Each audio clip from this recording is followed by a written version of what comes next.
America ने गरीब देशों में वैक्सीन प्रोग्राम्स को समर्थन देने वाली संस्था गैवी के लिए अपनी वित्तीय सहायता समाप्त करने का फैसला किया। द टाइम्स की रिपोर्ट के मुताबिक 281 पन्नों की स्प्रेडशीट में हजारों विदेशी सहायता कार्यक्रमों के लिए ट्रंप प्रशासन की योजनाओं को लिस्टेड किया गया है। रिपोर्ट के मुताबिक ये फैसला उस वैश्विक प्रयास के लिए एक बड़ा झटका माना जा रहा है जिसने पिछले 25 सालों में लाखों बच्चों की जान बचाई है। ट्रंप प्रशासन के इस फैसले के तहत मलेरिया से लड़ने के लिए चलाए जा रहे कई प्रमुख कार्यक्रमों में भी कटौती की जाएगी, जबकि HIV और TB के इलाज से जुड़े हुए कुछ अनुदानों को जारी रखने की योजना बनाई गई है। US agency for international development यानी USAID ने हाल ही में कांग्रेस को 281 पन्नों की एक रिपोर्ट सौंपी, जिसमें उन विदेशी सहायता प्रोजेक्ट्स की लिस्ट है जिन्हें जारी रखा जाएगा और जिन्हें खत्म कर दिया जाएगा। इन फाइलों से साफ हो गया है कि अमेरिका वैश्विक स्वास्थ्य और मानवीय सहायता में अपनी भूमिका को लिमिटेड कर रहा है।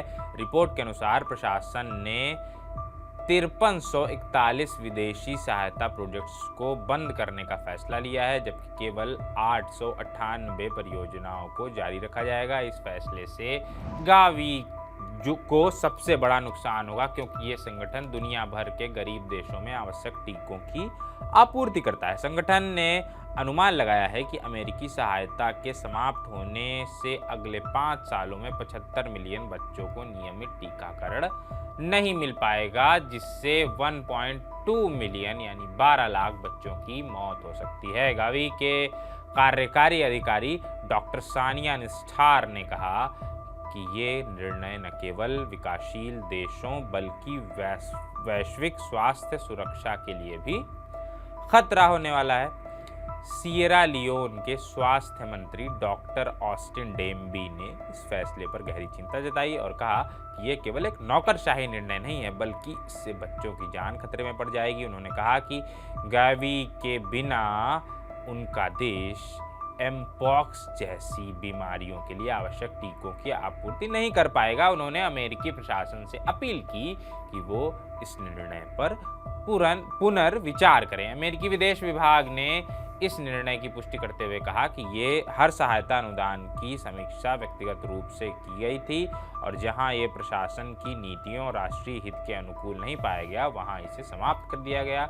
हालांकि कई स्वास्थ्य कार्यक्रमों की फंडिंग अमेरिकी कांग्रेस द्वारा स्वीकृत होती है, इसलिए ये कानूनी रूप से स्पष्ट नहीं है कि प्रशासन को उन्हें रोकने का अधिकार है या नहीं। इस मुद्दे पर अब कई कानूनी चुनौतियां सामने आ रही हैं। बचाई जा चुकी है कई बच्चों की जान जो इसकी वजह से जो अमेरिकी अनुदान होता है। गावी जिसने अब तक 19 मिलियन बच्चों की जान बचाई है, अमेरिका के इस निर्णय के कारण बड़े वित्तीय संकट में पड़ सकता है। अमेरिका इस संगठन का 13% बजट योगदान देता था और कोविड-19 महामारी के दौरान सबसे बड़ा दाता बन गया था। यूरोपीय देशों और जापान जैसे अन्य प्रमुख अर्थव्यवस्थाओं पर पहले से ही आर्थिक दबाव है, जिससे वे भी अपनी विदेशी सहायता में कटौती कर रहे हैं। ऐसे में गावी को अपने अभियान जारी रखने के लिए नए वित्तीय स्रोतों की तलाश शुरू करनी होगी। बाकी इस पे क्या सही निर्णय क्या आता है वो हम आपको ज़रूर बताएंगे। चलते हैं, शुक्रिया।